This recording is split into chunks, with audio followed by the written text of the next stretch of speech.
Word. All right. Hello, everybody, and welcome to Honey Badger Arcade's Weekend Culture. My name is Brian. I'm here with John, the problematic white guy, and we're going to be talking to you guys about the latest happenings in our culture this past week. Not a whole lot's going on. So this might actually be a shorter show. No, I don't even mean that sarcastically. There are fewer big happenings, and I think that's okay. I mean, I definitely have a few things that I wanted to touch on, and in particular, I want to look at the Summer Game Fest trailers. I have like a little video that sort of compiles them all together. So if you didn't watch Summer Game Fest yesterday, I watched a little bit of it, but I didn't really have time. So I was busy with my job and other things. But I sort of like peeked at a couple of things. Yeah. So this might this bunch of marketing hype. Oh, just saying, same as usual. It's the Game Awards 6 months later, without the awards. Right. Well, I mean, the way I see it, I mean, the games that were featured, there were some that actually got my attention, and I think that I'd be interested to see where they go in terms of development. I like to see, so it's not like all giant AAA studios. In fact, I think there were a lot of surprises, and I basically went through and found the ones that spoke to me the most, and we'll look at some of those later on. So. Right. John Ford, welcome. Norwegian Black Templar, Mr. 0303, welcome to the show. Feel free to, spout off whatever you are feeling. Give us your thoughts. Did you watch the Game Awards? What are your thoughts on that? But okay. So let's go ahead. Before we get started, I want to ask you guys to please hit like, and please, if you're not doing it now, go watch this channel on Rumble. I'm trying to make Rumble my primary platform, but I need more people to subscribe on Rumble for that to be viable. Yesterday I uploaded an interview or a discussion I had with Malcolm Collins from a website called Based Camp. And I guess I committed the horrible sin of monetizing that video. So like when I don't go live, I monetize my videos. It doesn't mean I make a lot of money. In fact, I make nothing. But I'm hoping that maybe over time it becomes something worthy of my time to do. Right now, I do it because I want to. And somebody complained in my comment section that I monetized the video. Oh my God, I had to skip an ad. It's like, I mean, if you don't want to watch the video, don't watch the video. But I thought it was a good conversation. I would say if you can stand the fact that there are ads in it, check it out. But I'm also going to upload that video to Rumble. Anyway, so you can just watch it there. And Rumble does ads too, by the way. So it's not like, this is a sin that's only committed by YouTube. You can also use Brave as a browser, and that'll bypass most of the ads. So. Yeah, I use Brave as a browser too. So, but anyway, so we're gonna get into the stories. But yeah, there was a good. I talked to Malcolm Collins about a number of things like Gamergate, and we talked about the woke right. We talked about the supposed fall of the urban monoculture, as he calls it. And it was a pretty good discussion. He's a pretty nerdy guy. Him and his wife have a channel, and they talk about all kinds of things. So check it out. It's on my YouTube channel right now. I will be uploading it to Rumble, but hopefully you'll check it out. So anyway. With all that said, let's get into the stories. So first up, we have this controversy over the new Black Panther. So, okay. Right. I thought it was funny, and I'm just making, because we all know this is the meme. The meme has happened, is basically what I'm talking about here, okay? Here, let me give you guys a better version of this. So, Marvel Comics has announced or introduced T'Challa's white son, Kitima, in the first issue of Marvel Knights: The World to Come, published on June 4th, 2025. Kitima, I'm not sure how you pronounce it, is revealed as T'Challa's successor to the Black Panther mantle and the throne of Wakanda, causing significant controversy among fans. No, this is not a joke. They actually did this. and I think it's freaking hilarious, and that's why I picked this. In the He comic, evidently has a white brother as well. I could be wrong, but I saw that last night when I was looking for the images. It said something about him having a white brother. So who knows how any of this works? Who knows? In the comic, just so you guys, so this is not in the movies, even though I showed you a potential MCU adaptation. It's not in the movies or anything like that, but in the comics. So normally when they want to change the canon of the movies, they start by changing the canon of the comics. They do it like years in advance, and that's how they plant the seeds to do things later. So like, for example, there's a book called Ms. Marvel. It's the new Ms. Marvel. She's a Muslim girl that gets like inhuman powers. They didn't really know how to write the character. She was created by a woman named Sana Amanat, who is very closely tied to the Obama family and the Clinton administration. But I get that's just a complete coincidence, I guess. And even though the Ms. Marvel book failed in sales and they had to relaunch it like 3 times, they're still trying to make Ms. Marvel happen. And they gave her a show and they put her in a movie, and it just, so like when they do this, it's all like in an attempt to plant the seed so they can later change it in the canon. They did the same thing to Thor when they made Thor a woman. I think it was in like 2013 or something. And I remember complaining about it back then. I was like, this is dumb. And and of course it was obvious like feminist messaging from the get-go, like in the first issue. I was like, okay, I see what they're doing here. And of course they used it as precedent to do it in the films later, which by the way, I don't think Thor Love and Thunder did very well. I never saw it, didn't care to, but that's why this happens. It's all about you alter the canon in one medium that's not popular, or at least not as much of a moneymaker, and then you use it as precedent to change it later, because then if the fans complain, you can say, oh, no, this is canon. We had it, right? So Teal Deer says, welcome to the show, Teal Deer. He says, calling it White Panther is secretly a bad guy and or illegitimate and gets overthrown by a more diverse candidate. Timestamp. This post remind me I was wrong in a few months' time, hopefully. No, I think you're right. I'm going to there's a little bit more background on it. And yeah, that's kind of like, this is not the twist that people might think, although it is still pissing off the right people. So, right, right. All the people who proclaim diversity and race swaps weren't an issue. All of a sudden, seem to have an issue with it now, as though the turns have tabled. Yes. Oh, how the turntables. So in the comic, let me give you a little bit more backstory in the comic for Katema. In the comic, Katema challenges T'Challa to a tribal combat duel for the throne of Wakanda, which, by the way, is super barbaric. I don't know why they're still doing that, but I guess it is Africa. So despite T'Challa's efforts to avoid killing his son, Katema defeats him and declares himself the new king. When Katema removes his mask, he is revealed to have blonde hair and blue eyes, marking a stark contrast to his father's appearance.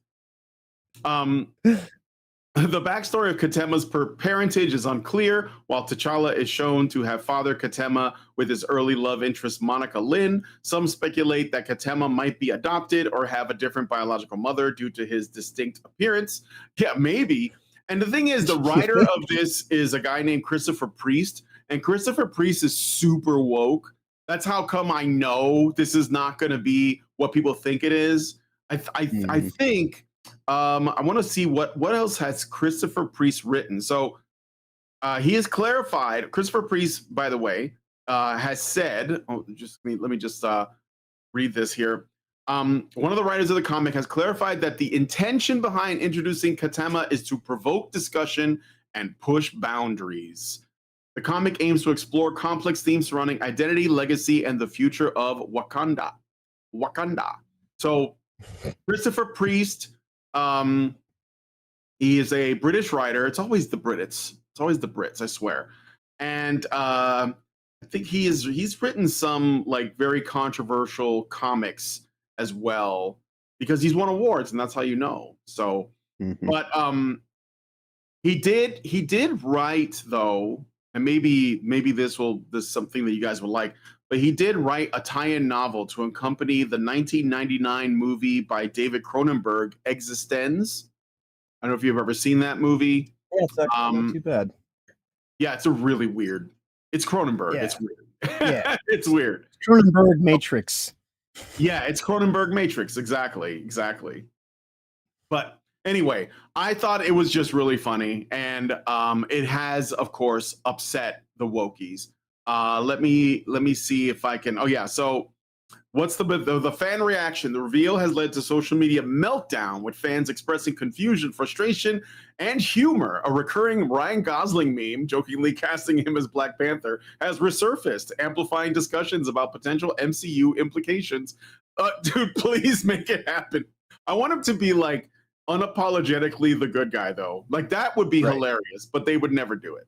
Some fans see Katima as a possible antagonist. Yes, set up to fail to restore a Black Panther, a Black Panther, Panther, while others view it as a bold but misguided twist. And you know, sometimes this is the thing too. Like, I'm okay with writers, you know, taking some risks, gambling a little bit, playing around with some ideas. But the thing is that this honestly is getting the reaction that is warranted, because the purpose of it, you know, in the past when they do that, it's because they want to actually replace the characters when they do that. Like Ironheart, like, well, you can pick any from anywhere where you've seen this happen. It's not just comics. It's in movies, it's in literature, it's everywhere. Adaptations to television, Doctor Who. Like, I was gonna bring this up. They got rid of Gatwa, whatever his name is, as the I don't know 14th Doctor or whatever number they're on right now, and then they replace it with Billy Piper. Like, they are really out of ideas, guys. That's like I stopped watching Doctor Who. Like, I was never really a big fan, but I had a friend that was really into it. And he would bring it over and we would watch it. But for me, it was a social thing. Like, I wasn't like, you know, all that invested. But I watched the Tenet and the Eccleston and the what's his name with the Fez. Matt Smith, Peter Capaldi. I see. The thing is, I kind of walked out middle of the Jack Smith part, because it was just becoming. I'm sorry, but the Matt Smith, who was getting a little tropey and silly, where he was just like, OMG, so random humor, in my opinion. I don't know what you guys think. And I was kind of like checked out, especially because I used to watch the old Who, you know, and that shit was hardcore. Like, what was the fourth Doctor, the actor's name? The guy with the scarf? The fourth Doctor. Tom Baker. Tom Baker, he was snapping necks. Like, you know, he was snapping necks and cashing checks. And I think that they were really, like, the BBC was really trying to be family friendly. And I know this is a bit of a digression, but they're really trying to be family friendly. And I think they went overboard. So I stopped watching. I didn't even finish the Matt Smith arc. So yeah, that was when I checked out. I was huge Doctor Who fan. I mean, I started watching Tom Baker when I was a little kid. They used to have it on PBS when I was growing up. Yeah, channel late at night on a weekend. Yes, I used to watch that. Yeah, and then I watched all the way through Capaldi, but I did not finish Capaldi once Bill Potts showed up. Well, actually, I stopped before Bill Potts showed up, but it's I heard the Capaldi run wasn't bad. I heard that it wasn't bad. Yeah, Peter Capaldi is an amazing actor, and he was underserviced by the writing, but he's such a formidable force of nature in the role that and he's like got like the angry eyebrows. Just I was huge fan, but I did not watch Dr. Karen, as she's often referred to as, Jodie Whittaker. Jodie Whittaker, the first female doctor. Yes. Well, I mean, the first female doctor, except for before the retcon first female doctor. Decided that you know, like, it's been a gynocentric kind of thing since forever. And then Disney ended up getting involved, and I was so checked out. But I do actually on Sundays do Who TF Cares is what we've been calling it for this most recent season. I had to watch through the back half of because it's basically one season split into 2 parts. And so I watched everything from the Christmas special this year all the way till the final Nabuti Gatwa, whatever his name is. Yeah, Shooty. I tend to say it's Shitty Gatewat, but that's evidently I'm not pronouncing it correctly, but oh well. But yeah, we're actually doing one more episode tomorrow to kind of do I guess a memorial, as it were, because it's over and done because they completely cooked the series. It has had the lowest ratings for any Doctor Who run in history, and seeing as how it got canceled in the 1980s for having low viewership, it doesn't look too good for the future. And bringing Billy Piper in just shows the lack of creativity and the utter just desperation that they have to try to stunt people into staying tuned. But yeah, it is not been good, and I will forever be able to watch, like, you know, the first, I guess, well, the first 17 years of this most recent incarnation. Like, yeah, somewhere in that around there. And then, you know, all the old classic stuff is still good, but yeah, I would say once you get to Peter Capaldi, you can pretty much stop right there. It's not, and honestly, even his last season that he was the Doctor for, like I said, I didn't make it all the way through that one because at that point in time, the writing was just kind of a little too hackneyed, and I could tell something was afoot. There was a little bit too much fuckery in place, and so I just stepped away because I cherished the Doctor, and I don't like having to watch a pale impersonation of it. And yeah, this most recent run was some of the worst. Like, I mean, there is jumping the shark, and then there's destroying the entire galaxy universe. They went, it got infested by Disney, so of course it became a multiverse thing, and it's just beyond retarded. Well, yeah, I mean, let me ask you a question of the Brits that are any Brits that are watching. Is like getting a chance to be cast in Doctor Who as an actor, like, is that like the pinnacle, or because it's like it's historically been known as a pretty low budget TV show. It has like a devout following, but I wonder, like, because, you know, sometimes you'll see like people like Michael Gambon was on there for like a Christmas special. You'll see some pretty big names, but it makes me but like, is it though? Because I don't know. I don't know if I suppose. I mean, I would like to know. So the Brits that are watching, if there's an actor that's really good at what they do and they end up on Doctor Who, is that something you're supposed to find, like, you know, like impressive, or is that kind of disappointing? Like, do people do that towards when they're rising in their career or when they're falling in their career? I don't know. Maybe it's a bit of both. I'd like it's all over the place in that regard, because the Doctor has gone through various incarnations. Like you said, with Matt Smith, he was very much like a fish out of water. That was the youngest Doctor that had ever been cast up until that point. I think maybe Shooty might actually be younger than Matt Smith was. I could be wrong on that. I don't pay too much attention to the actor. Yeah, but Matt Smith, you know, every time a Doctor comes in, there's always kind of like a proving ground, and then the Doctor emerges, you know, through the actor, and it kind of takes form. But everything in the most recent 7 years since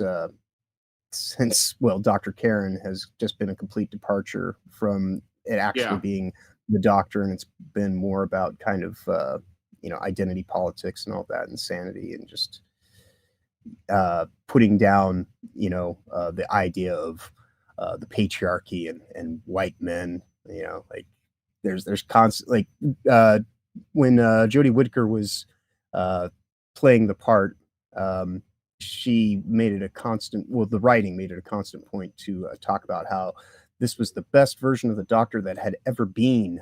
Oh God. And yeah, because women's intuition and all that is somehow better than the Doctor's take on just actually being analytical and just generally being able to deal with situations and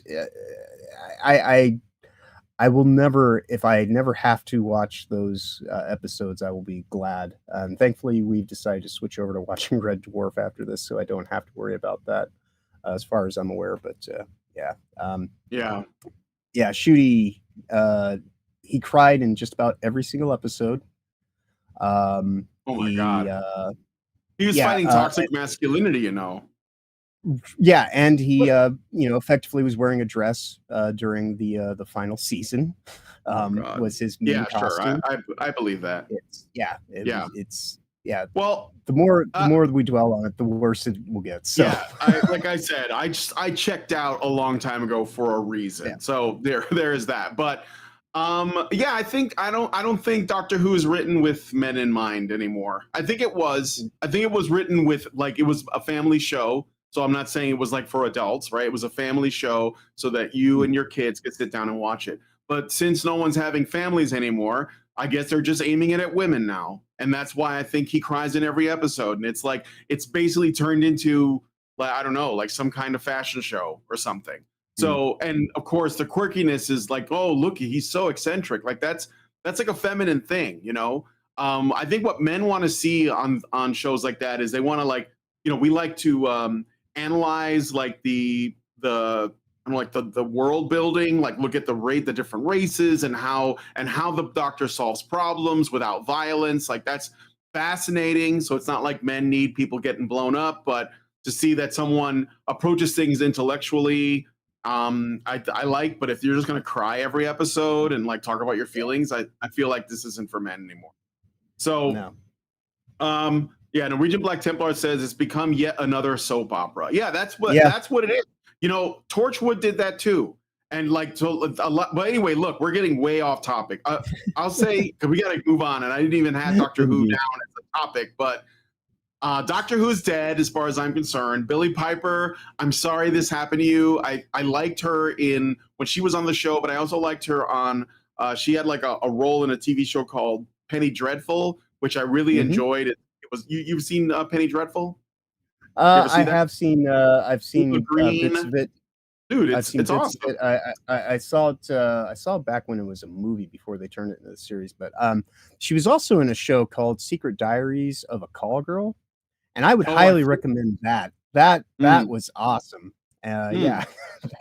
Okay, I think I know where this is going. So I guess it is Goon in June. So, all right, we're going to move on to the next story. But last thing I'll say about this is obviously this is a gimmick to sell comics. They're going to make him a bad guy. Mark my words. It's going to be an antagonist, or there's going to be some white guy behind everything, and everything's going to be fine. Because this is what we're getting from this is that in every setting or every story you tell, if the setting is in a world that in a, let's say, a part of history that has historically been, European, they will diversify it. They'll throw stuff in. Like, I don't know how many like games and TV shows and movies that supposedly take place in like a medieval setting, and there's just like a mix of everybody, like all these different people, like it's modern day London.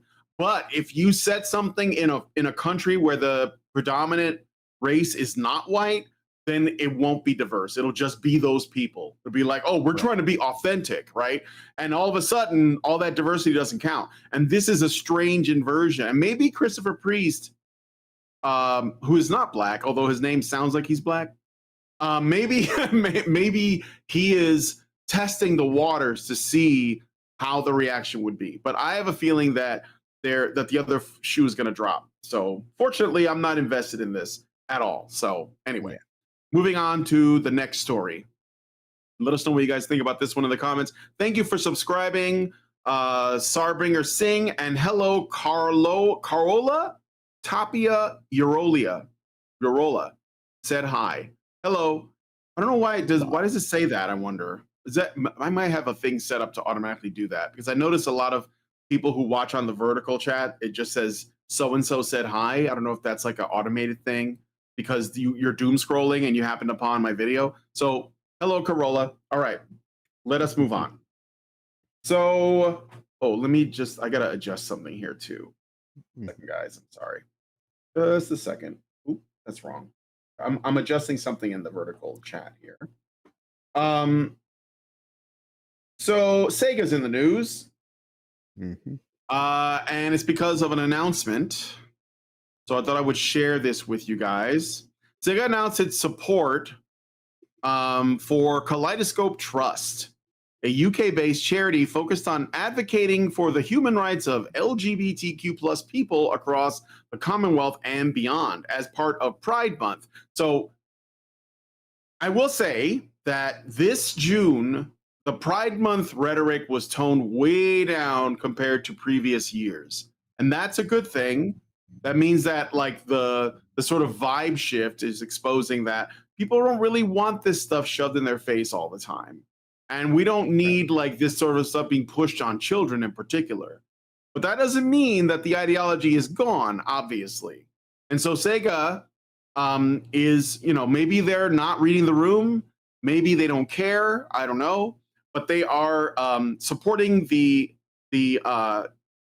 Kaleidoscope Trust, which is a UK-based charity, as I was saying. So they're organizing funding efforts with their stream team, the Sega stream team, to support the charity's mission to create a world where LGBTIA plus individuals can live free, safe, and equal lives. The announcement was shared via Sega's official X account, and it raised £12,546 in 2023. Move received mixed reactions. Some fans praised Sega for their allyship and consistent support, while others criticized the initiative, questioning the charity's goals or expressing skepticism about corporate involvement in social causes. Of course, my thing is, I think that the problem with this is the whole child mutilation thing is what I have an issue with, which is essentially what this trans rights stuff supports. So, ultimately, yeah. Do you want to add anything to that? Well, yeah, I mean, like, I've mentioned it before on the show, and I generally tend to, whenever, this identity politics, identity crisis kind of stuff that has come about over the last decade or so gets mentioned, is that, these children are being exploited for life extension technology, so that people can figure out how they can extend their lifespans if they're financially well off. So it's really quite tragic, and seems as though a lot of I guess handicapped people are being handicapped even further, to the point to where 41% of them don't really see a point in going on at a certain point in their transitions. That's the thing. Like, this is just not the solution to the problem. To essentially like just blindly support this kind of thing is getting people killed, and it's causing people to kill themselves, and it's at least like ending their genetic line right there. Once you start popping hormone pills and doing stuff like this to yourself, you're basically out of the gene pool, and you'll wake up to that later, and that's when I think the suicidal ideation comes in. So yeah, chemical castration. It's literally like the injections they do for chemical castrations are what they use for their gene therapies. Yeah, it's terrible thing. Like anybody who actually looks at it from an objective standpoint, like if you're over the age of 18, you're living your own life, doing your thing, whatever, it's not going to affect me. But when it starts kind of being this thing that's preying upon young children that are naive and don't know anything about that kind of aspect of reality, or they shouldn't, like this over sexualization of kids is really messed up. to say it as nicely as I can. And you know, it's interesting whenever they mention how this is kind of a thing that is going to affect pedophiles and the like. That's generally when you'll hear from the TQ plus community that this is a targeted attack on us. Like, excuse me, why is that now? You know. Well, that's another thing too. If you didn't see it in my talk with Malcolm Collins, we did talk about the transgenderism and how, you know, very few people that engage in it actually have gender dysphoria, and whether the jury is actually out on whether or not gender dysphoria is even a thing. But like, if we accept that it is, there's a very, very, very, very, very small percentage of people that have it, and a lot of this stuff stems from being, you know, porn addicts or engaged in autogynephilia. I'm not saying that watching porn makes you trans. I'm not saying that, but I'm saying that too much of this stuff can, like, you know, does have an effect on people. And I think that well, they become Cenobites. They turn into anavalens, which is what we talked about that on the show last week, and I also talked about it with Malcolm. Anavalens is essentially a Cenobite from the Hellraiser movies. So somebody who is in constant search for stimulation, and that's kind of what we're getting at, right? And it gets to the point where you're like, well, what if I like lived as a woman or the opposite sex or whatever? So, but anyway, Norwegian Black Templar says, heads up, the repo Discord states they support LGBTQ plus. Well, I mean, like, that's, you have to understand that's likely the default for most people, because like it's been normalized already. You know, Yuri Bezmenov, it's normalized. We have been, its situation has been normalized. It's going to be very difficult to untangle. So yeah, I mean, I'm not surprised. They're Swedes after all. I like the game. I think Repo's a lot of fun. It's very addictive. But I'm not expecting Swedes to like get, you know, that this is that's a problem. So, but anyway, so yeah, so Sega is at least upfront and honest about their support for transitioning children effectively. So anyway, let us know what you guys think about this one in the comments. We're kind of blowing through these pretty quick. Yeah, it's likely just a virtuous thing. They may believe it. I mean, but like I said, it's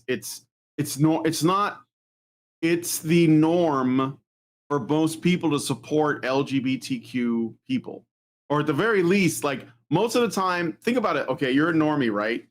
You don't know what transgenderism really is. All you know is that there are some people who think that they should live as the opposite sex. And that's it. Like, you don't know any trans people in your life.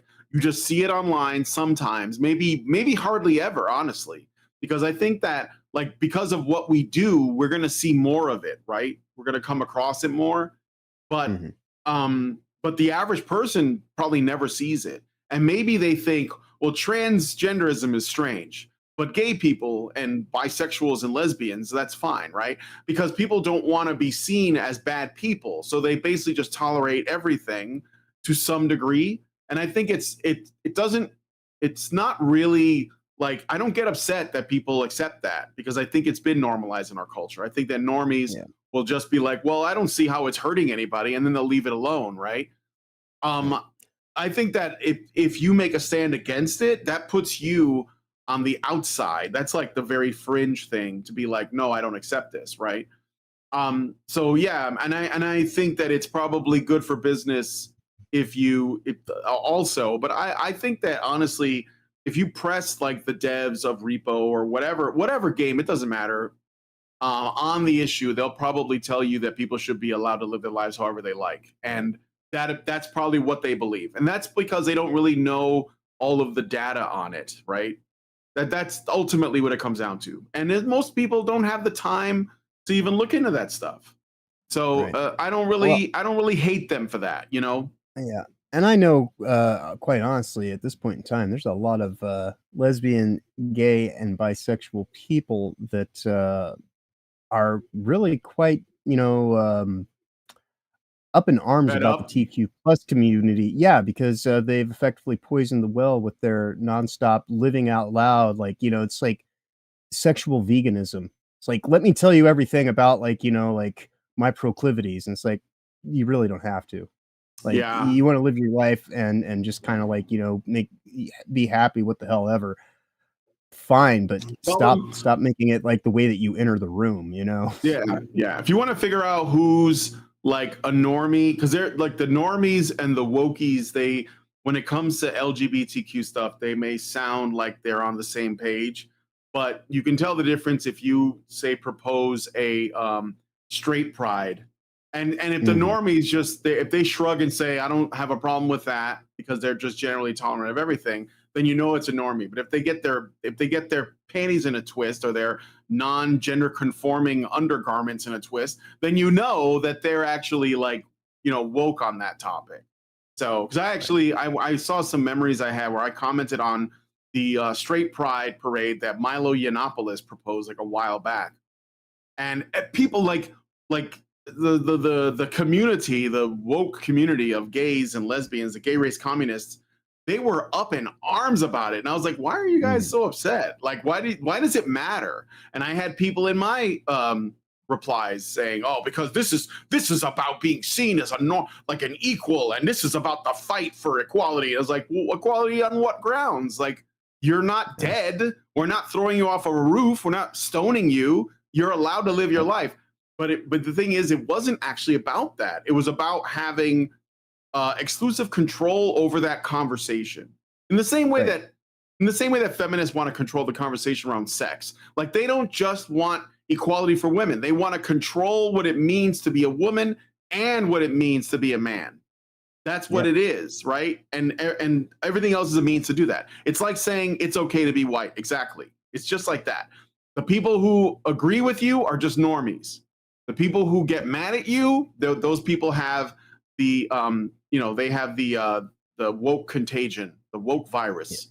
So and it's actually gone beyond the point of equality. They want equity, which is privileges, and equity is vengeance. It's built upon the idea that they demand a complete undermining of social orders, and they want to be given more in the area of where, like, because if we're actually about equality, it's like, all right, well, just live your life, and why do you need a parade? Like, if anything, why draw attention to yourself if you're trying to just live a life?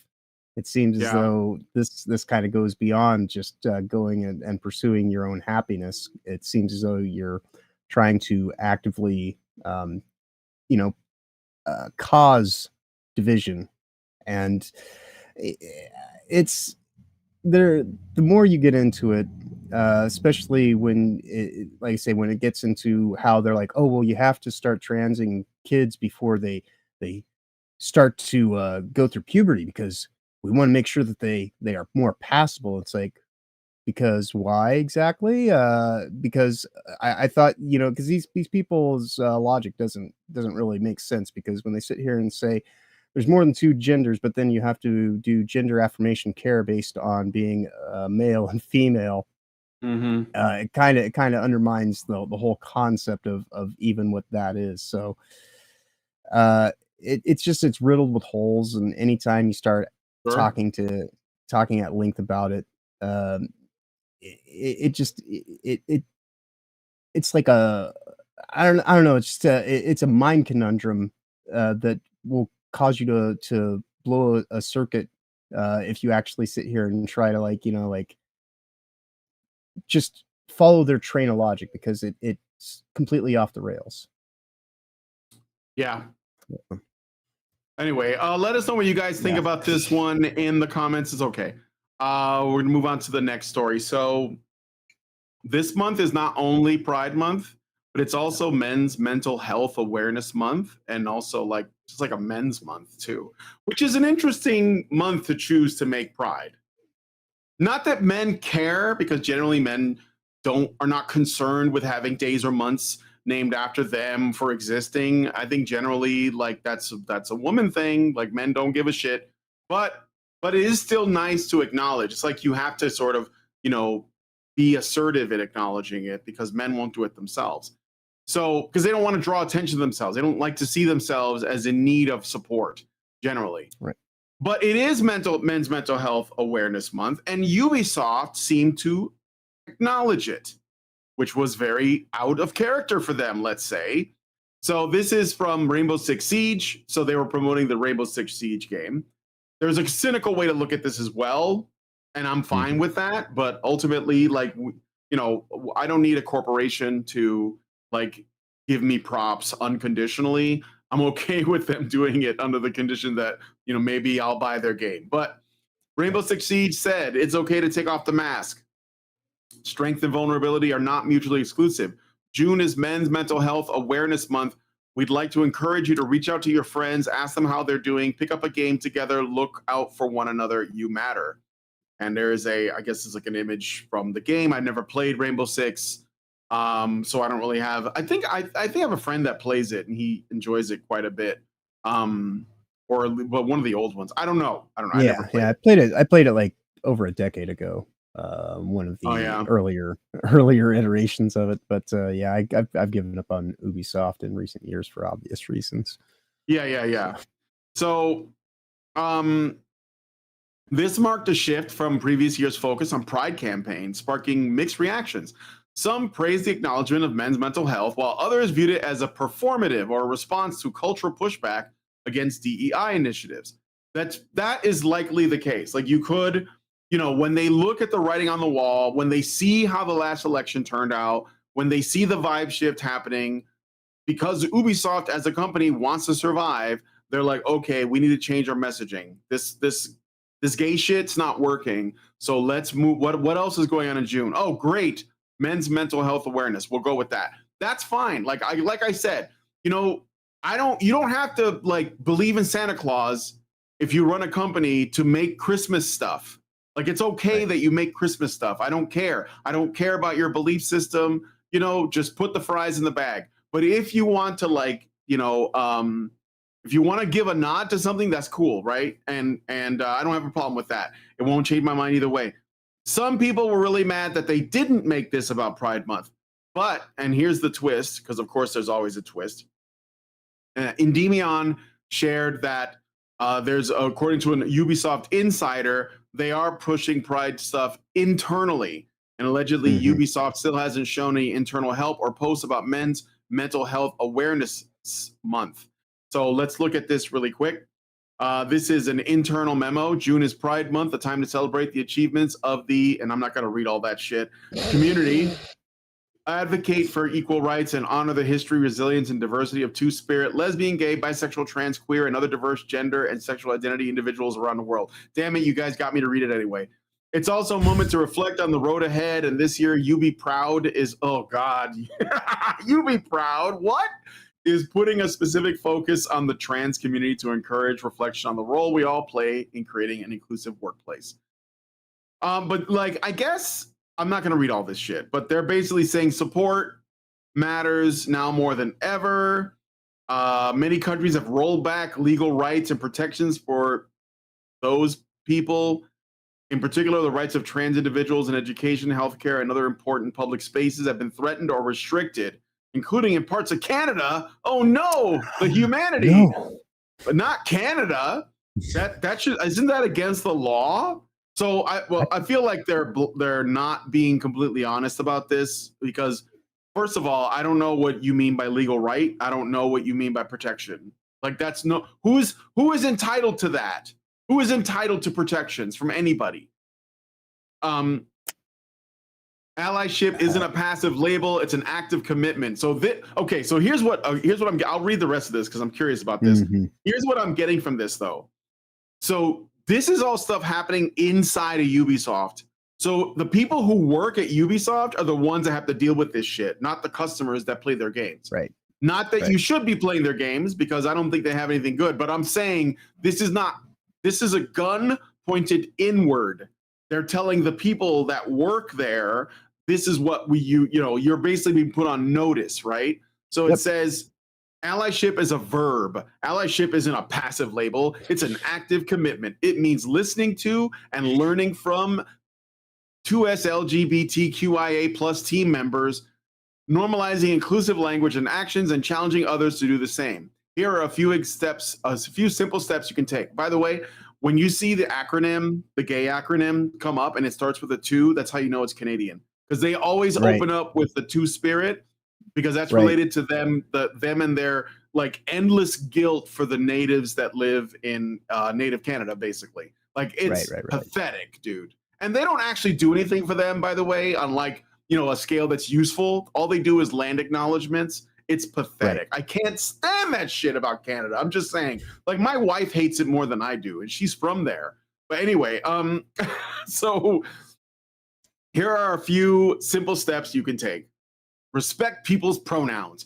Check your colleagues' team profiles for their preferred pronouns and use them, even when they aren't around. If you're unsure, it's okay to ask. Using the correct pronouns is a simple but powerful way to create a more respectful and inclusive workplace. Share your pronouns when meeting new colleagues. Adding your pronouns, example, she, her, he, him, they, on Teams. They, what do you mean they, them? Oh, well, no, I don't want to assume. And when introducing yourself in a new group sends a strong signal to trans and non-binary individuals that they're welcome and safe here. Join UbiProud.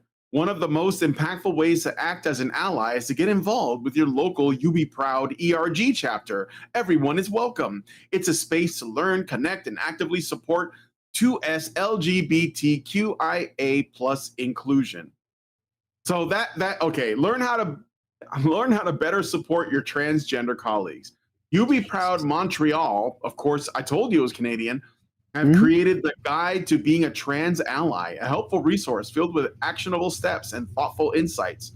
Show your support for the community by visiting the Ally Effect site and clicking I am an ally. This sounds like a grift. I mean, it is a grift, obviously. So, so Ubisoft is telling, I mean, I guess thank you for acknowledging like Men's Mental Health Awareness Month. And sorry that this is happening inside your company, but you guys deserve it. Like you guys should, this is kind of justice. It's Ubisoft eating itself. I'm fine with that. So yeah, I think I think they went with you know, the outward show of support for Men's Mental Health Month just simply because they've had a string of losses financially, and they've pretty much lost their core you know, customer base, and so they're trying to do anything they can at this point in time to try to stem the tide while they get this you know, money deal through so Tencent can effectively own the company and try to you know, convince people that things are going to be good again. But ultimately it's still rotten to the core on the inside. You still have the same hiring managers, you still have the same people in marketing, you still have all the stuff that got it to the state of fuckery over the course of the last 15-20 years. It's yeah, Ubisoft is a lost cause in just about every facet, and I do feel you know, some measure of sympathy for the people that are just trying to be game designers and do their jobs, but a lot of the people that are surrounded but a lot of people that are surrounded by either at the lower level of activism and the higher level of just you know, fucktarded you know, corporate elitism.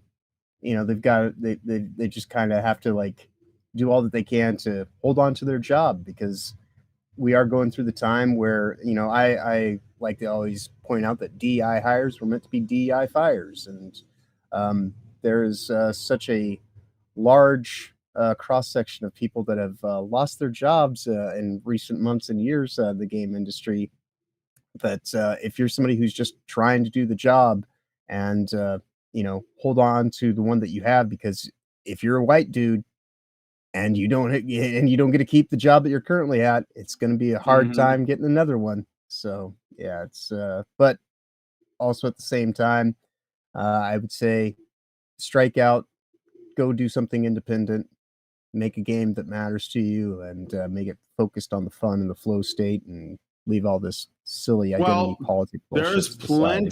There's plenty of studios doing good stuff. You don't have to work at Ubisoft.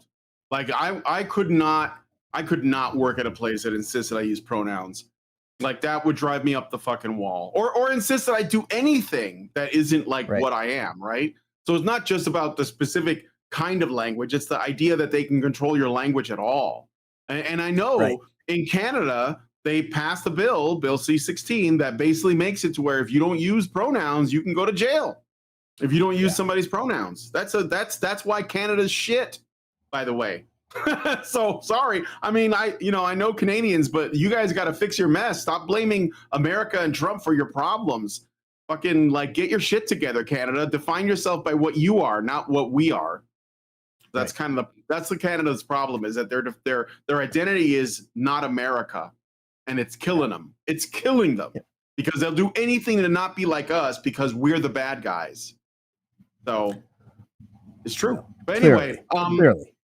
Yeah, that's what they think. So, but anyway, let us know what you guys think about that one in the comments. Okay, so that almost gets us to the end of the first hour, and we're already at the Summer Game Fest. So we're gonna look at some game trailers. I grabbed this from GameSpot, not because I like them, but because they did a decent job of compiling all of the trailers that I was interested in, minus a couple that didn't show up that we'll look at afterwards, but we'll look at each one and then we'll talk a little bit about them. So, all right. So this is Resident Evil Requiem, which is the 9th in the series. And, well, we're just going to watch it. This is running on the RE engine. Sir.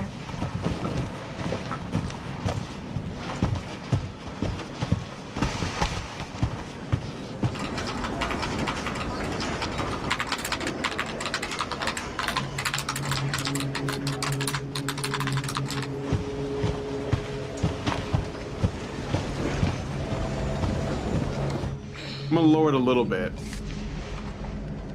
Word. I'm a sucker for Resident Evil, I gotta tell you. Like, I've always liked it. I know that Capcom is not like in most people's good graces right now, and I understand that, but I still like Resident Evil. Understandable. Grace Ashcroft. Yes? My office. Coming. Grace Ashcroft is the so here's a little bit of trivia if you guys don't know. There was a very, very good game on the PlayStation 2 called Resident Evil Outbreak. It was the first Resident Evil game that had an online component to it. It wasn't well implemented because the online thing was so new at the time. And one of the characters was named Ashcroft. This is the daughter of the character from that game. We found another body. One that exhibits the same pathology as the others we've been investigating. Now I need a good technical analyst on this. Okay.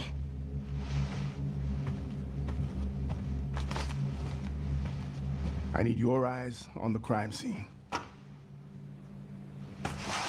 The Renwood Hotel. The hotel is from the game, I think. I know. That's where your mother was murdered. Yeah, see, Resident Evil Outbreak. This is a reference to that. There's a reference made to Resident Evil Outbreak in the Resident Evil 3 remake too. Face the past. Right. It's nice that they're making nods to that because Outbreak was great, but for whatever reason they abandoned it like as a IP. It was a four-player co-op game, survival horror, and each character had certain abilities, so you had to work together. You know, it wasn't just like it wasn't like 5 where you're just running and gunning. So. Right. Stay close.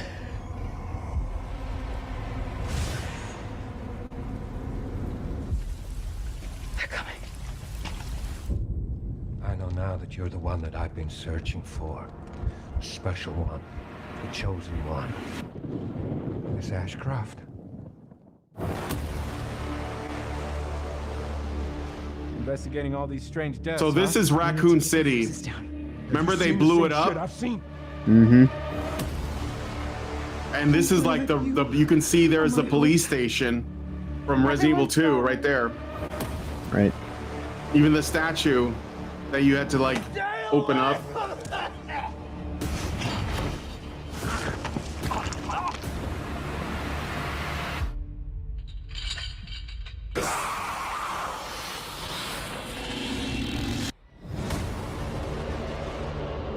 So this is Resident Evil 9, Resident Evil Requiem.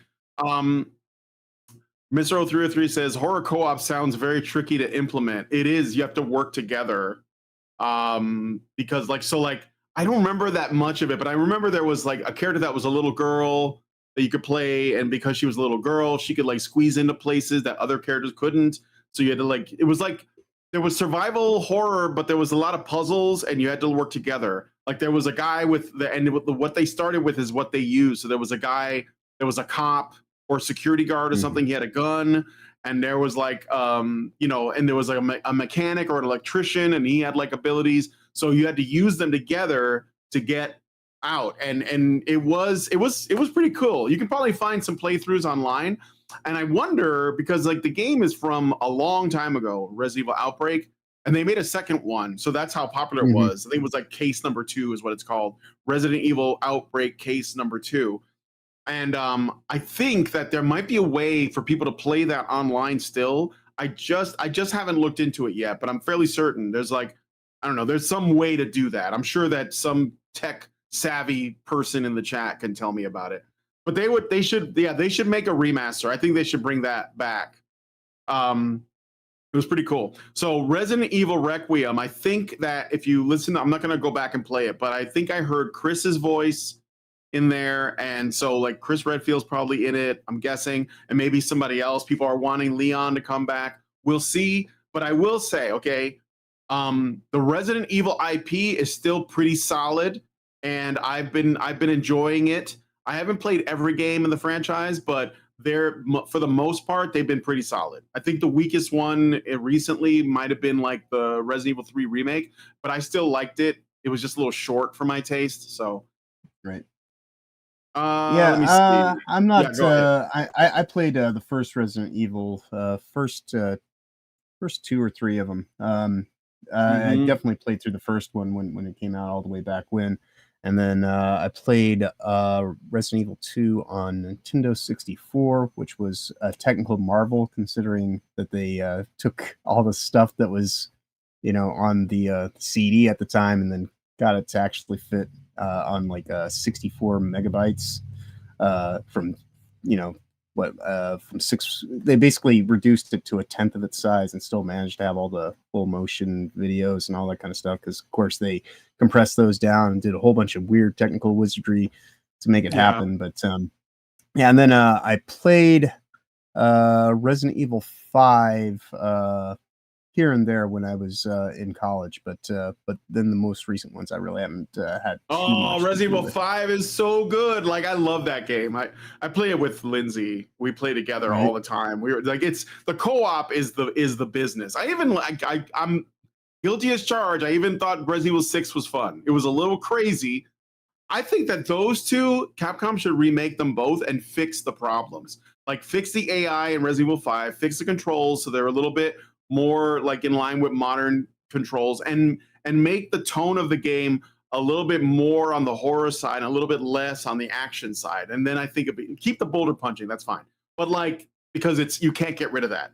But I would, and then with 6, you can just do the same thing, like tone down the Michael Bay shit and like do more of the horror survival stuff. That's what people want. I think that would work. So anyway, the only RE they are currently on sale on Steam. Yeah, all the all the Resident Evil games are on sale right now. Big sale. I think you can get Resident Evil 5 for like $5 or something. And if you get it for $5, you want to play co-op, let me know. I'll get it. I have it on PS4. I have it on PS3. I'll get it for PC. I don't give a shit. But anyway, so Chris Boulder Punch Redfield could do everything by himself without breaking his sweat. I never played that game single player because I heard such horror stories about the AI Sheva. So I only play with people when I play Resident Evil 5. But anyway, let me see. Somebody said, Master Goa says they should just HD remaster RE Outbreak 1 and 2. Yes. Boss Brown says, yo, HBA. What's up, Boss Brown? Welcome to the stream. Thank you for joining me on Rumble. Really appreciate it. Zara Sin says, Brian, I hope you saw the Acts of Blood trailer. It's developed by one guy and looks like a decent beat 'em up. Yes, I actually I may have uploaded a video. I played the demo like way back and I uploaded it to my channel. I think it was during when I was doing beat 'em ups.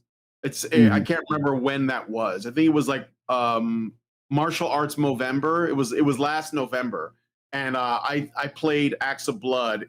It was very buggy. I think it crashed on me a couple times at the time, but it looks like it's come a long way. And I know that they put a trailer out. That's what I mean. Like the Summer Game Fest has a lot of indie titles in it. There's a lot of indie title standouts. You know, there's like, of course you're gonna get your big things like Resident Evil, but like there's a lot of like smaller publications from AA and even indie studios that I think are getting like a lot of like much needed attention. So I'm gonna say thanks to the Summer Game Fest for at least, you know, showcasing those games, right? So anyway, I'm a fighting game guy on here. I always pass through when I don't always get to chat though.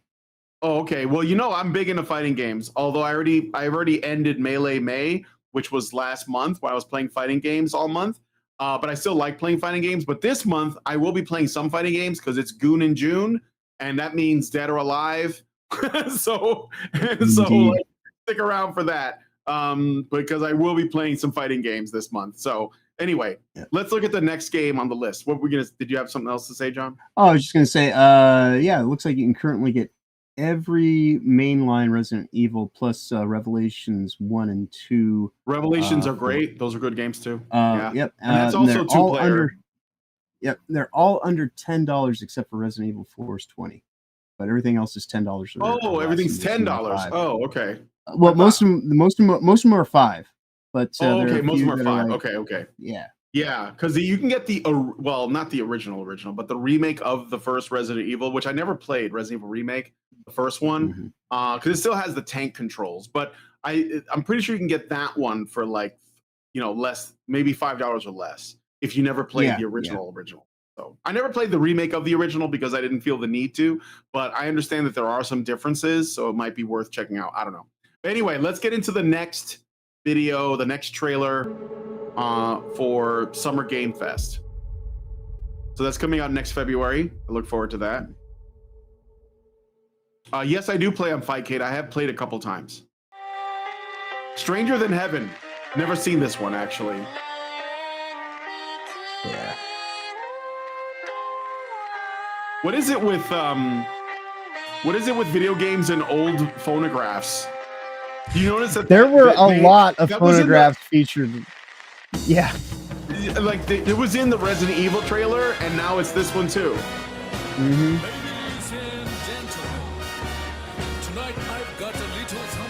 Oh, it's in Japan.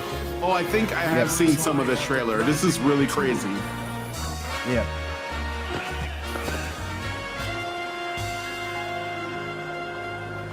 Oh my, your music, your setting praise.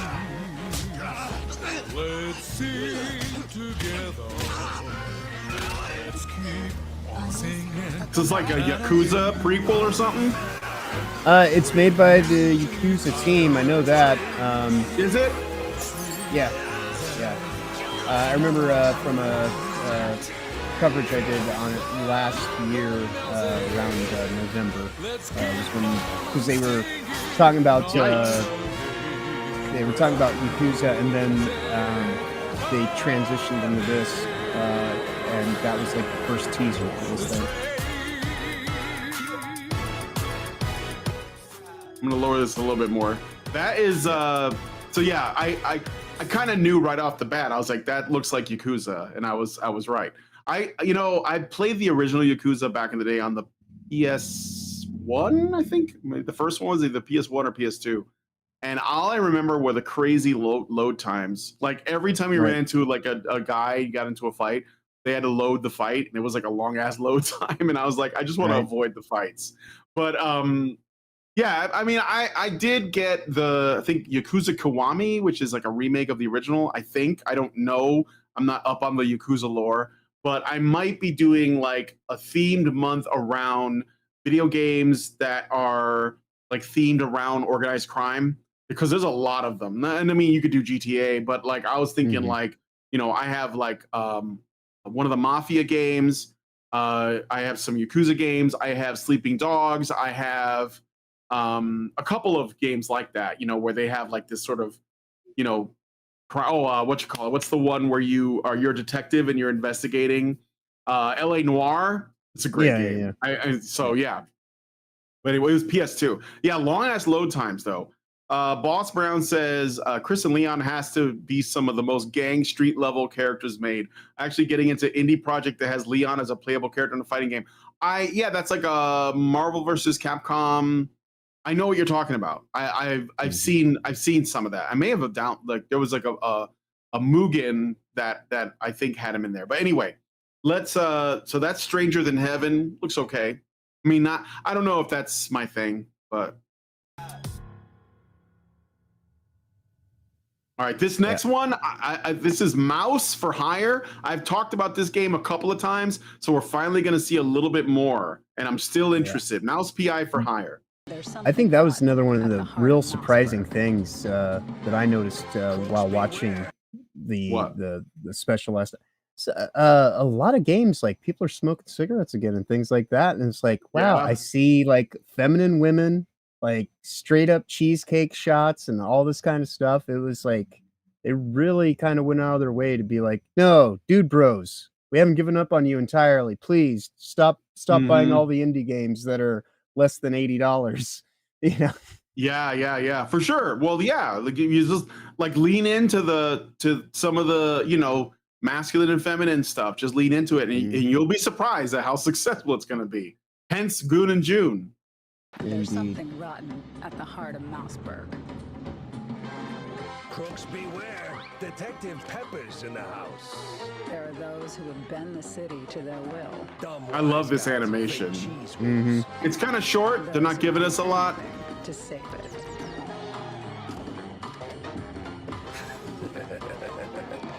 They won't even know what hit them. Oh boy. Here we go. So I have had this game wishlisted since I saw the first trailer. But there you go, Mouse PI for Hire still coming. And again, so you know, as far as I know, pretty small developer, and it's a first-person shooter with a Cuphead style, like sort of, you know, old Fleischer, Max Fleischer style animation from like turn of the century. It looks cool to me. So Troy Baker voices my dreams. Yeah, I wish he'd shut up about politics. All right. Let's look at the next one. I think the next one is Sonic Racing. I mean, I'm not hyped for that. I could skip this one. I don't know if you guys want to see it, but I'm not a big Sonic guy. It's a racing game. It's like a Mario Kart game. Yeah. But Sega. So I'm gonna skip that one. But I do want to look at go ahead. I was gonna say, and it's got like a few you know, notable Sega characters, and evidently it's got a Minecraft integration as well. Yeah. Yay. Oh, okay. That's okay. Yeah. All right. Next we got Onimusha, Way of the Sword, which I was always excited for this for a while as well. Onimusha is like a fucking goated old Capcom game back when they were like at their peak. Yeah. And so many sword play games coming out that Ghost of Yutai has no chance for success. Why would you just kill, like, assassinate humans when you could be fighting fucking undead zombies and Japanese spirits? Like, come on now.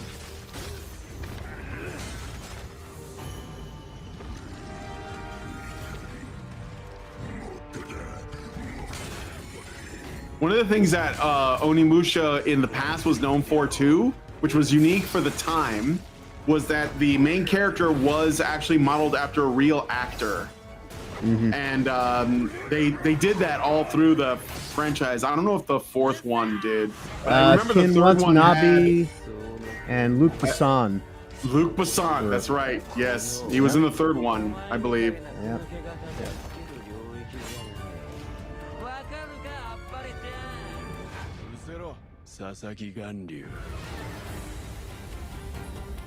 So I'm here for that. I'm here for it. Way of the Sword.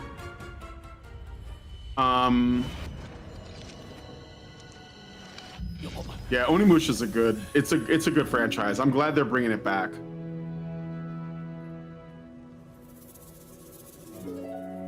All right. So let me see. Or play Stellar Blade on June 11th. I have the Stellar Blade demo. I will either play that. I might pick up the game, but it depends. Like if it runs well on my machine, because like my machine's a little old. But I am definitely going to be getting Stellar Blade. I have the demo though, and I might play Someone, in the weird intersection of the corner of the internet that we inhabit, somebody has actually already made a toasty variant of Eve. Oh, really? You mean like a mod for the Stellar game? Blade? Yeah, there's a toasty mod. Really? Yeah. That's great. Yep. John Ford says I finished the demo. How long does it take to finish, would you say? I don't know if it's like, is it too short for a 2-hour stream? I guess if I take my time.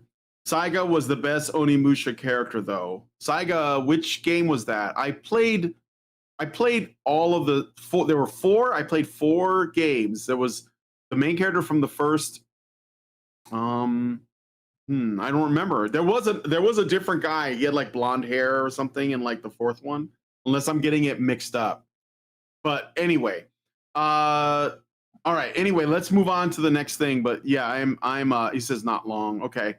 Well, I'm definitely gonna look into picking it up. I think my machine can run it on like medium settings, but I don't know if that's like, gonna be worth it. So we'll see. All right, but anyway, let's get into the next one. The next one, this one is really interesting. Okay, it's called Felt That, and I want to get your. Have you seen this one? Yeah, I did. I watched. I thought this one gave me. It's got Rocky vibes to it, but puppets. Yeah. Now I want you guys to help me out here. Is this real or is this graphics? Because I can't tell. It looks like real puppets, but that would suggest that it's like, like a video like format. I don't think that's gonna work as a game. I mean, when it actually gets into the boxing rounds, I think that this is, it might be modeled off of actual puppets, but when it actually gets into the boxing sections, it looks really good. It does. It looks really good. This reminds me of a cross. It's like the intersection between Rocky and Nacho Libre. Nacho Libre. Yeah.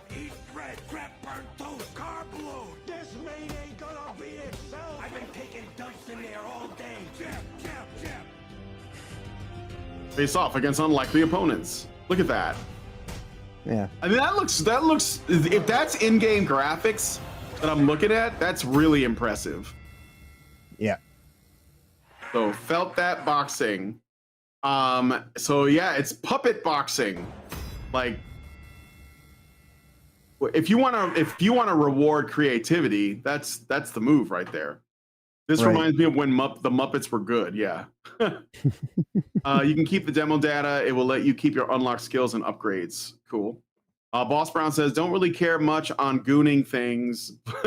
Well, I'm not asking you to do that. I'm just it's a joke, guys. Don't take it so seriously. It's basically going to be like a cheesecake month. But as you are playing some fighting stuff, there is another Mugen game called Waifu 5. It's pretty decent. Okay. Sony and Shift Up don't deserve any money after they lied about the censorship of Stellar Blade. You can keep the demo data. Will let you keep your unlocked skills and upgrades. All right, so that's Felt That.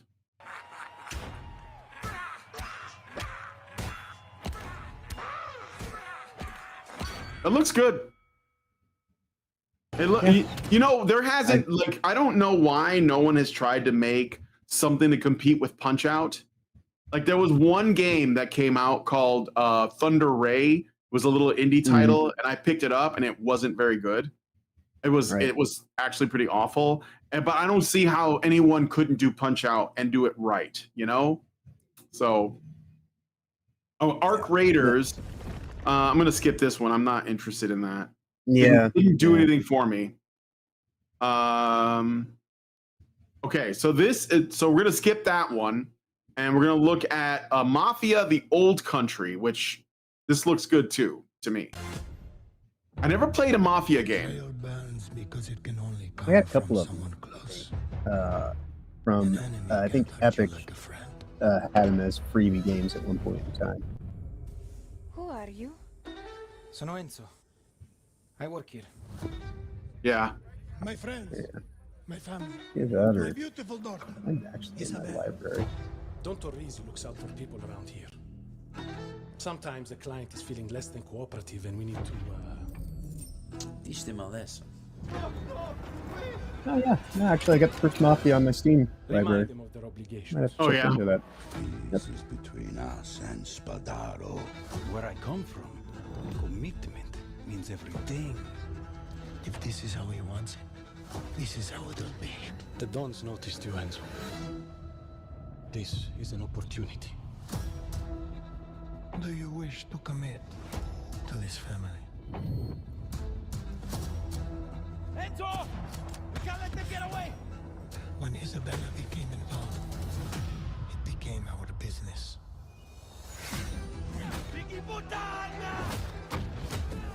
Yeah. He died for my father, for his honor.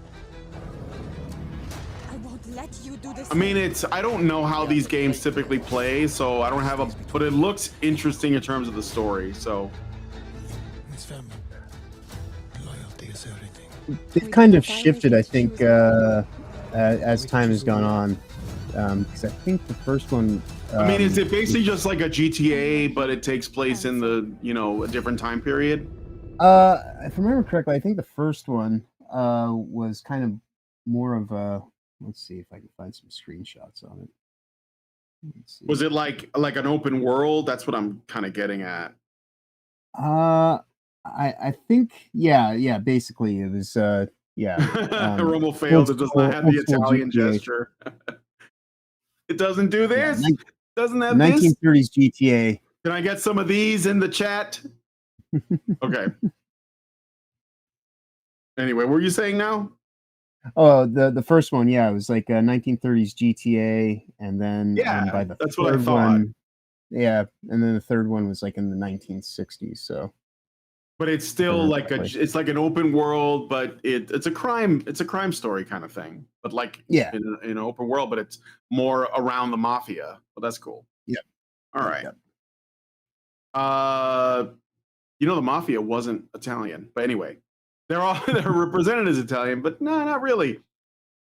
All right, next we have Mortal Shell 2. So I played and beat the first Mortal Shell because I was looking for a decent Souls-like, and it was free on PlayStation. I thought it was fine. I thought it was pretty good, and it was a really interesting world. The second one looks like a massive leap forward from the first one. So let's look at the trailer for Mortal Shell 2. It was CULT-ure that recommended it after I played it, but he did recommend it as a decent, like Souls-like, if you're looking for something like that, along the lines of maybe like a Lies of P or a Lords of the Fallen. So.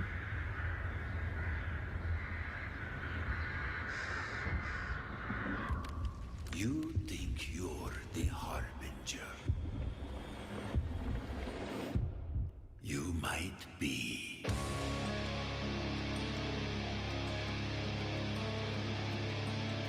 Oh yeah, this is this is very metal. Mm-hmm.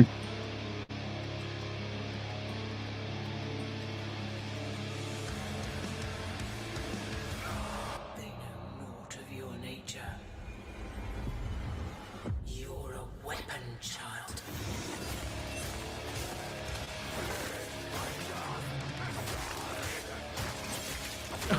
Oh shit. Like this stuff wasn't in the first one. These brutal kills. Right. Yeah.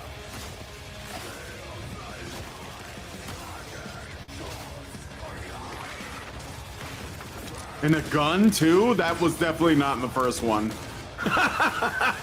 God wills it. Ouch.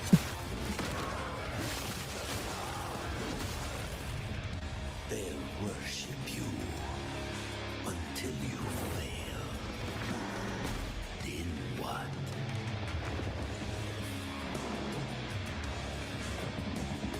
think I have an accordion. I think.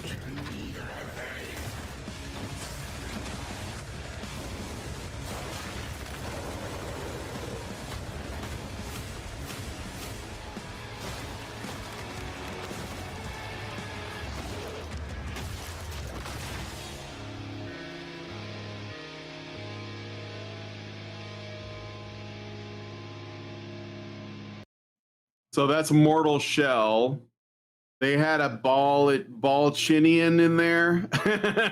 Yeah, something. I don't know what that was. It does look good though. That one has my attention. So yeah, that's Mortal Shell 2. It's brutal and looks pretty good. It's got an ambiance to it for sure. Yep. There's the next thing is like a Fortnite thing. I'm gonna skip that. Yeah. It's basically like more Star Wars stuff for Fortnite. Who cares? Like, not me. If you're into Fortnite, that's cool. But it's not my bag. And let's get into Code Vein 2 is the next one. So I tried to get into Code Vein. I don't know. It just didn't grab me. Like, I played it for a little while, and maybe this is an improvement over that. We'll see. But some people swear by this game, though. Yeah. I saw a lot of people getting really hyped up about this, but I can't say that I'm too familiar with it. For some, it's basically like anime Souls. That's what it is. That's what it is. Right. Like vampire anime bondage Souls. Like there's a lot of like, you know, like raver costumes. Like it's a very specific aesthetic. Right. Our hopes lost long ago. My face. But you. You have the power to change all of this. Why does he have that P? What is that on his face? Mustard? Time were a weapon to wield. Maybe it's gold. Cat girl. Could you undo the sins of ruin? And this time, or maybe the next, you'll find. You know, when you see like anime characters with like fully rendered 3D faces, it looks a little strange. You know, like unless you make it, give it the illusion of 2 dimensions, it looks a little bit weird. Right. Like their faces are made out of plastic. Yeah, I mean, this one definitely is very stylized, which isn't necessarily a bad thing. But yeah, I can't say that I was too familiar with it. I know it exists, you know, being the second one, but I can't say that I ever really got into the first one enough to know anything about it. I try to get into it. It was like I said, I wouldn't fault someone for liking it, but it wasn't what I was looking for.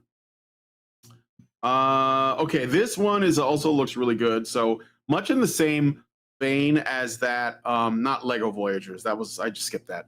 Of that boxing game with Muppets. This is also very interesting. It's called Out of Words, and it's got like it's stop motion. Yeah. So by Wired Flying. It reminded me in some ways like It Takes Two.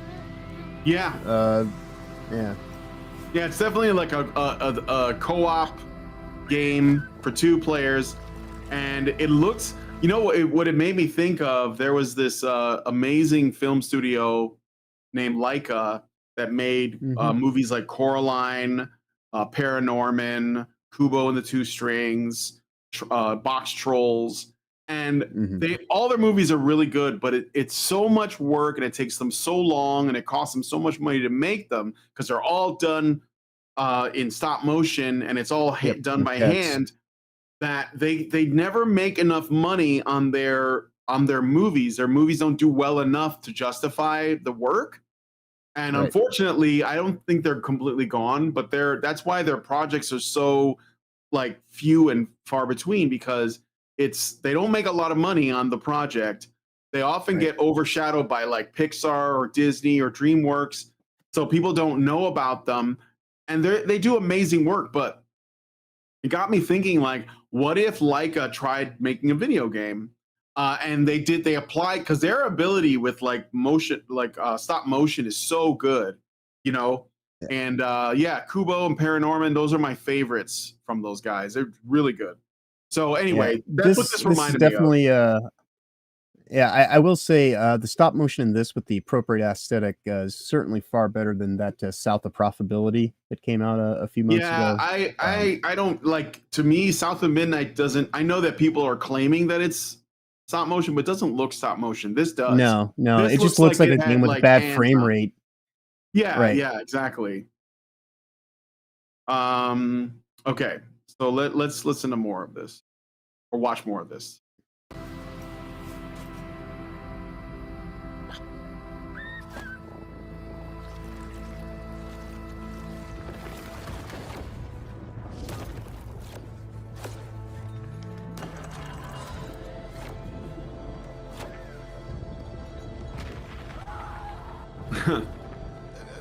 You know what other game this reminds me of that was also stop motion? There was a game called by the Neverhood called Skull Monkeys. It was on the PlayStation. Yep. That kind of reminds me of this as well. I love Skull Monkeys. That was the shit. Very difficult. Made by Doug TenNapel, the guy who created Earthworm Jim, and a very like outspoken like Trump supporter online. He has a channel called Doug in Exile, which is pretty good. So, but he's a great artist. So that's Out of Words. Looks pretty cool. I like that there's a you know, like a real, let's say okay, there's a real like creative slant to this, you know. So all right. Then they got Dying Light, The Beast. I'm gonna skip that one. Didn't really do anything for me. Jurassic World, I'm skipping that one too. Yeah, Blighted looks okay, so let's check this one out. So we're gonna look at Blighted. Looking over this decade. I think this might be like a roguelike or something. Oh, maybe the guys that made Guacamelee, which Guacamelee is great. I love that game. This was the first game they featured in the Day of the Devs part that came after the Game Fest main show. And it got into it, like it was about the only part of the Day of the Devs that I actually found interesting. There's the lore. They kind of go into what goes on with it. Evidently, when people die, they plant a seed in their brain, and a tree grows from it. And then, if you eat the fruit from these brain trees, then you'll learn from, you know, their experiences and things like that, which is like, wow, it's some interesting stuff going on there. Yeah, eat your brains and get your knowledge. That was something from he was like the Aztecs or the Egyptians or something. But okay, yeah. So Blighted. So Guacamelee, if anybody's ever played it, is a great like Metroidvania game. It's pretty old. It came out on the PS3. And you're a luchador guy, and you're on an adventure to rescue your girlfriend or something, right? It's like rescue the princess. So like very, very baseline plot.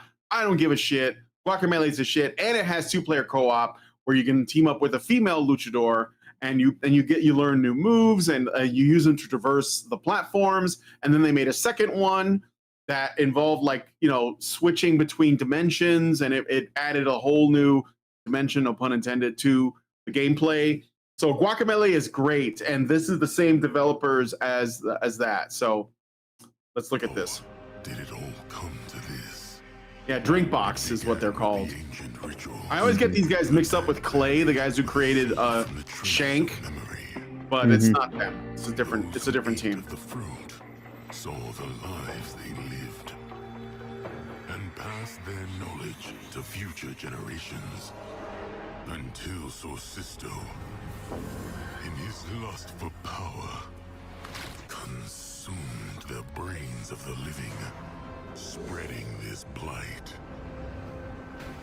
You harbor it too, I see. Yeah, it looks kind of like what's that game that everyone loves? Hades? It reminds me of that.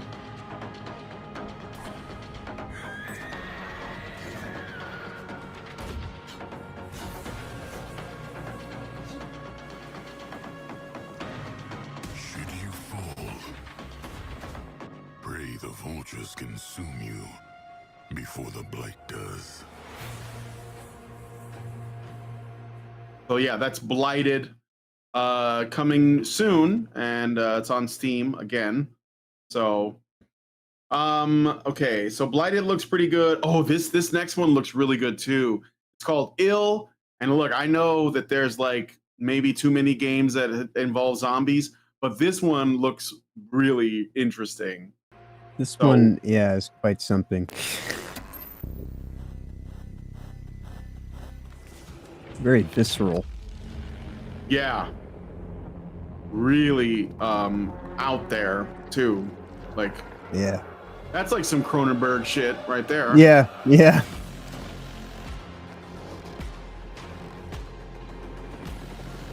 It's like the zombies from Resident Evil, body and the horror mannequins for sure. Yeah. From Silent Hill, you know, Drudge fucked out some weird hell spawns. Pocket. Yep.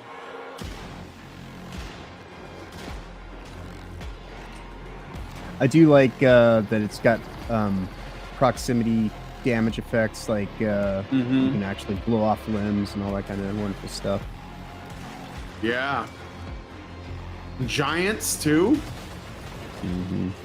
That like they're all like kind of has a Dead Space vibe to it as well. Right, right. Yeah, from the same studio that did Atomic Heart. That's right. Yeah. Look at that. What the hell was that? So that's Ill. Yeah, little zombie babies. Kick them. Got it here. So yeah, Ill. I'm probably gonna put that. Some of these are gonna go on my wish list. We'll come back to this to see if there's anything else that stands out. Next is Mecha Break. So I was thinking about I have the Mecha Break demo. I think Mecha Break is one that we've been talking about. Yeah, I've heard good things from it from people that played it on the demo. Oh, that played the demo? Yeah, I have the demo, but it takes a little while for my machine to run it, so I haven't been feeling like strongly about setting it up because it takes a while to load. But I did make my character, and that the character that was an experience in him itself. So yeah, it was a Cheesecake Factory from for sure. What I had heard. Well, what's weird about it too? I'm like wondering, like, if I go through all this trouble to make my bodacious pilot character, but I'm playing a mecha game, am I ever going to see the character? Like, is it like how does that work? You know, maybe in between missions or something. Yeah, maybe. That's what I'm guessing. All right, so gonna jump ahead to Acts of Blood. So again, this game, Acts of Blood, is a game made by I think it's like a Indonesian studio, and the action it's based on their very successful films, The Raid and The Raid 2, which if you've never seen The Raid or The Raid 2, they're great. Check them out. They're basically like action movies, martial arts action movies. And Acts of Blood is basically in that vein. And when, like I said, I played the demo, and I'm pretty sure I made a video and put it on my channel for Martial Arts Movember. So it was last November. And but it was at the time pretty buggy. So I think it's come a long way. I'm going to look and see if maybe they have an updated demo, like that's, a lot less buggy. So we'll check out the trailer for this. Looks like they've definitely come a long way from there. So they left me with nothing.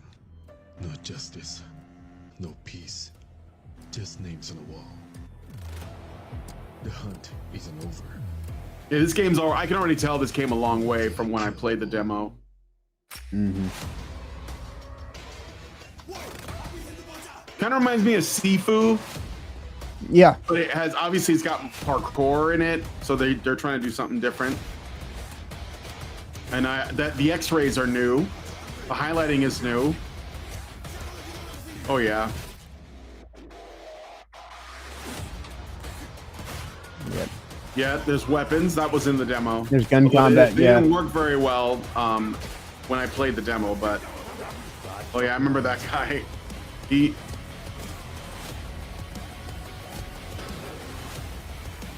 Entropy Zero. I don't know who they are. Whoa.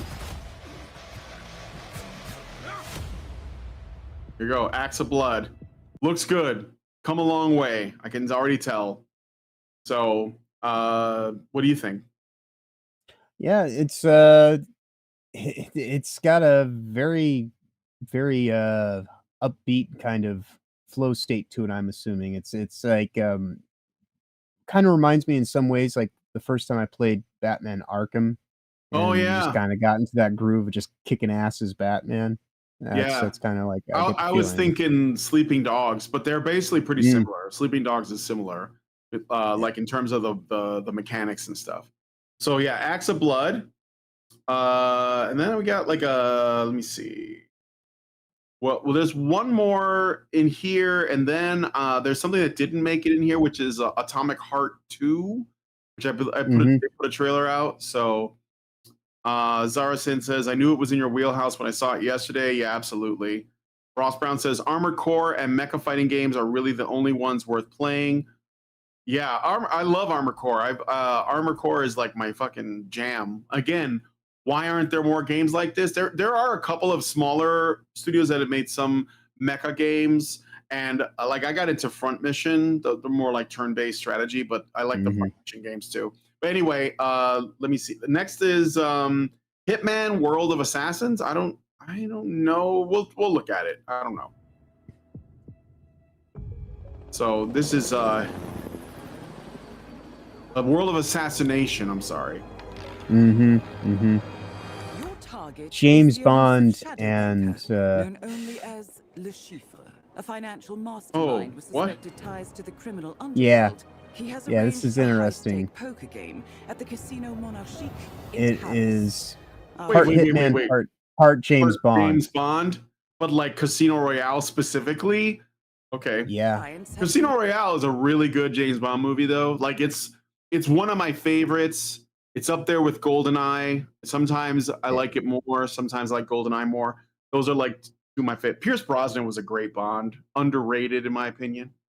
Anyway, unacceptable. I've invited these people for a reason. I know their weaknesses. Mr. Rengang, he's too impatient, and Miss Bai, well, she likes a drink. Don't know about the newcomer, Mr. Smith, though. He's the only wild card. Well, this is turning into an interesting evening. Welcome to the VIP room here at the casino. Michael Reaper. God, can't say his name. Guy who played Mads Mikkelsen. Yeah, Mads Mikkelsen. Yeah. Mads Mikkelsen. Yeah. Yep. Friends, wouldn't you agree, Mr. Le Chiffre? Okay.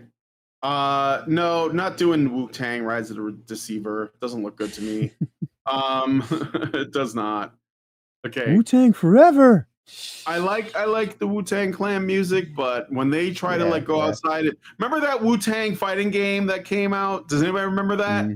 It was terrible. It was like I think it was like a 4-player. Let me see that it was on the PlayStation. I think it was just on the PlayStation. PS1. What was it called? Wu-Tang Shaolin style. Yeah. Terrible game, dude. It was not good. It was not good. It was just not good. And the graphics were ugly. It had music though. It had good music. That much I can. I think it came around. There was a 50 Cent game that also came out around that time, Blood and Sand or something. I heard that game was not bad at all. I heard that game was not bad at all. And well, Def Jam Vendetta, the first one, was those games a wrestling game. Those games are amazing. The Def Jam games are amazing. They're great. They're great. I mean, they're fun. They nailed that shit. Yeah, the wrestling game was on point. We I made when the second one came out and it became more of just a straight up fighter game. We made a character, named him Shovelhead. I went and it was because like it was right when they were kind of expanding the boundaries of slider controls and things like that. And we made made one of the most just ugly looking game characters that I've ever made in all my years. And yeah, we called him Shovelhead, and he had like a 7 head and like this big Mongolian like Mon kind of jowl. It was yeah, short, fat, stocky dude. Yeah, I think when I played it, I was not very creative. I just made myself. But like, if I went back, I could play it again and stream it. I would make like I'd try to make Kanye West. I think that would be that would be the way to go. I'll make Kanye for those games. That would be great, right? Have give him like the grills and everything. Just go all out. Mm-hmm. Do do do. All right. But anyway, so let's look at the next trailer. This is Atomic Heart 2, and I don't know if I have much else. I could show you guys a trailer for one of the games I plan on playing for Goon and June. If there's time, I'll show off a trailer for it because it doesn't look like a bad game. So, but okay, let's look at this. And this has Queen in it, so it might get banned in certain countries. I'll try to I'll lower the volume more. I don't know if it's gonna help, but yeah, it's the mainstay of the trailer. They also had the thing on there for Cube, which is evidently a set in the same universe as all this. As what? It's called Cube. Oh, Cube! That's right. Yeah, I should look at that too. Yeah. I forgot about that one. I never played the first Atomic Heart. It looked like some BioShock shit, and I kind of wanted to try it out. But then I heard like mixed reviews, so I didn't. But now I'm starting to think maybe I missed out. It's kind of like the Outer Worlds was another one that I heard was like. If you like Fallout. Outer Worlds is all right. Punk. But well, Outer Worlds was all right, but it definitely had some covert wokeness in it. I'll just put it that way. Oh, did it? Yeah.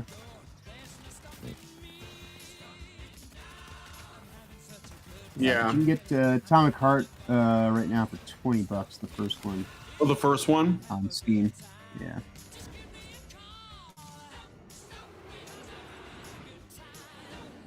It's those chicks again, of course. Mm-hmm.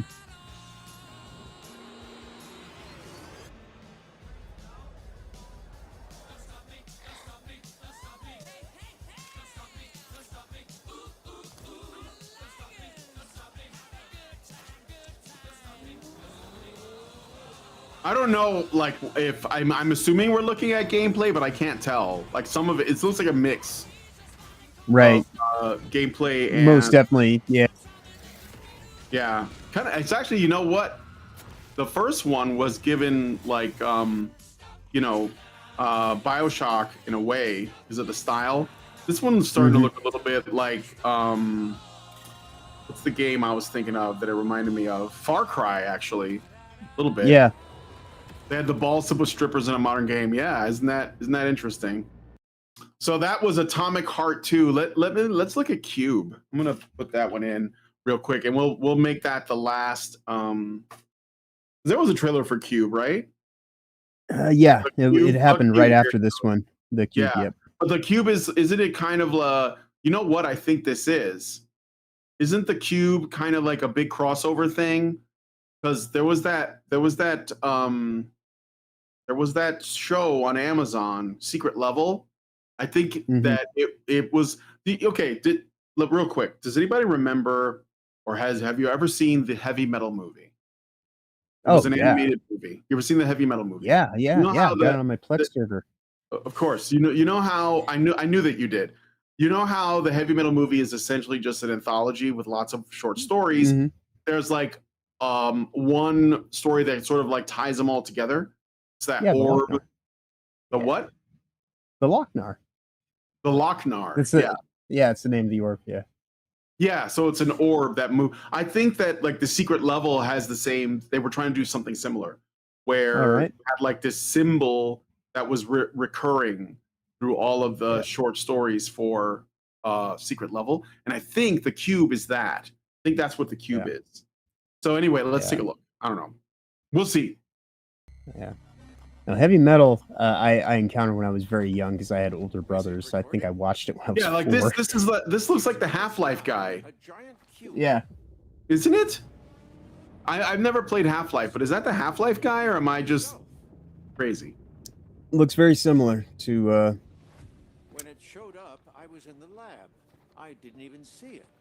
You know, I felt that same fear, though.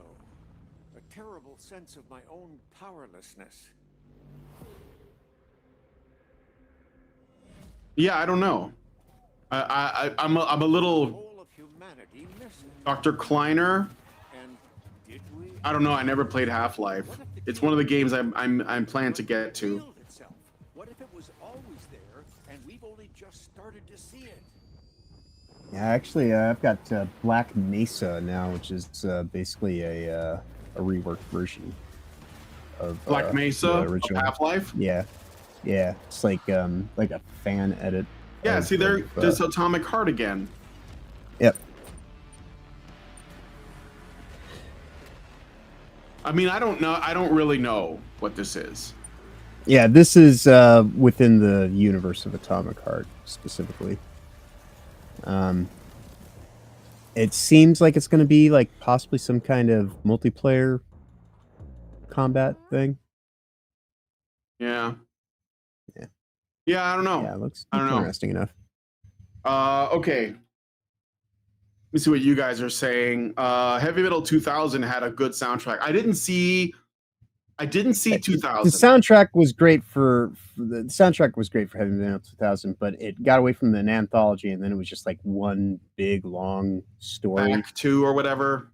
Yeah, and it was all right, but you know, nowhere near as good as the first one. Yeah.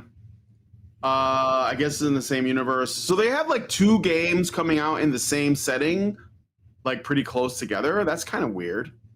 Mm-hmm. That's really interesting. Let me see. Heavy Metal is worth watching just for the music. I think it's talking about the first one. Zara Sin says the first one. Yeah. Yeah. Yeah, Heavy Metal was definitely different. Like there was nothing like it at the time. Union Nyborg, man. John Ford says he has both movies. Yeah, that makes sense. All right, so this is the game I'm gonna try to play this week for Goon and June. I want to show you guys. It's called None Holy, and it's well. Let's just take a look. Indeed.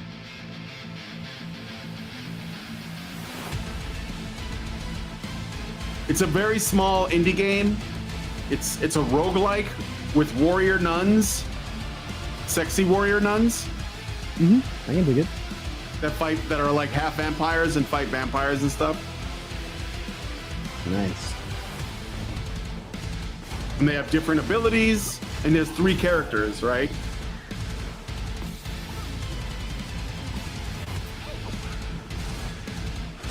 Same the Purifier. Indeed. Tell you what, nuns look like this. I go to church more often. Yeah, so it came out just a couple months ago, and I thought I would pick it up. I think it was like $10. It was very cheap, and so I picked up None Holy. So I'll be playing that one this month at some point. I'm not great at those kinds of games, but I'll certainly give it a shot and see how far I get. So, you know, if you liked, you know, The Great Rebellion, you might like None Holy. So it might be worth checking out. All right. Norwegian Black Templar says, do you have Dante's Inferno for PS3? No, I don't. I did not pick it up. So, okay. But thank you for the suggestion. I guess you recommend it. I don't know. All right, let me just look at the comments here. I think we're done, guys. It was a good God of War clone. Yeah, okay. we had extended cheesecake today, so you know, and we're in the 10-minute mark from from the normal time. Yeah, exactly. So I think all there is to do at this point in time is our outros. I will be probably working on some production stuff for the rest of the day. Again, as I mentioned at the beginning of the show, I got Who TF Cares tomorrow over on Will of the Fans, starting at 9 a.m. Eastern, 6 a.m. Pacific.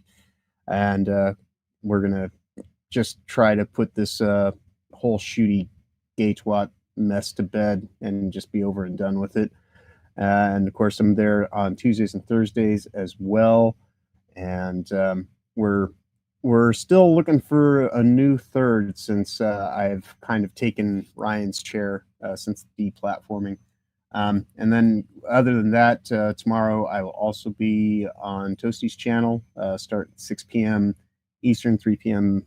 Pacific, and it will be a bra stream because we cleared over $800 in donations last night when we were streaming here on Rumble. It's the most we've ever made on any one stream. We had a fan funded flame war. It got out of hand, and it was like an episode of SNH. We spent nearly the first 2 hours of the show just playing clips for money donations, things like that, before we actually got into the conversation that we meant to have. But I'm with Toasty Sundays, Tuesdays for Latina Candy with Sonia Lisette, and I will just be a disembodied voice in the background. And then Thursdays and Fridays, and then of course I'll be back here again with you next Saturday. And other than that, I'm just man on the internet. You get a hold of me through my X profile. It's got the links to the Discord and all my other stuff. But yeah, no, this is a nice laid back show today. I think I'm going to take a nap after this because I've been up for almost a day now. But with that said, safe travels ahead. Have a wonderful weekend going forward, and be awesome as always, everyone. All right. Well, now I know, like I need to have some tits, and then I can make some money on this platform. But I don't. That's how you do it. At least not the kind that you guys want to see anyway. So, but we're gonna wrap the show up there. Again, there's a lot coming this month for streams. And I will also be doing interviews. I've yet to sit down with Ryan, but we will try to set something up, and then I'll post that in the same way that I posted my talk with Malcolm Collins.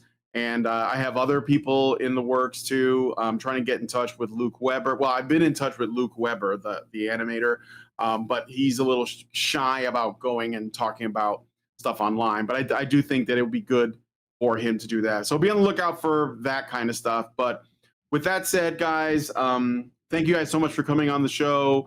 And if you like this video, please hit like, subscribe if you're not already subscribed, hit the bell for notifications, leave us a comment, let us know what you guys think about what we discussed on the show today. And please, please, please share this video because sharing is caring. Thank you guys so much for coming on today's episode of The Week in Culture. And we will talk to you guys in the next one. Long live Vivian. With the glass ceiling broken, all the oppressed groups shall prosper, especially the most oppressed group of all, gamers. I want people in the industry to be a little bit louder about people being mean to other people, and maybe say it's not a good thing. Yeah. Maybe say we don't want you around if you're going to be a cunt. Yeah. And hateful. And that the games industry is diverse naturally. Not because anyone's making them be diverse, because the world is diverse, you stupid motherfucker. And if you have a problem with that, come fight me. Physically. Bitch. Has anyone taken you up on that yet? No, because they're all pussies. Yep. Down here, salt is a way of life. Obviously, the environment down here is all salt. The ceiling's salt, the floor is salt, the walls are salt, and to an extent, the air is salt. And you breathe that in, and you can constantly taste the salt.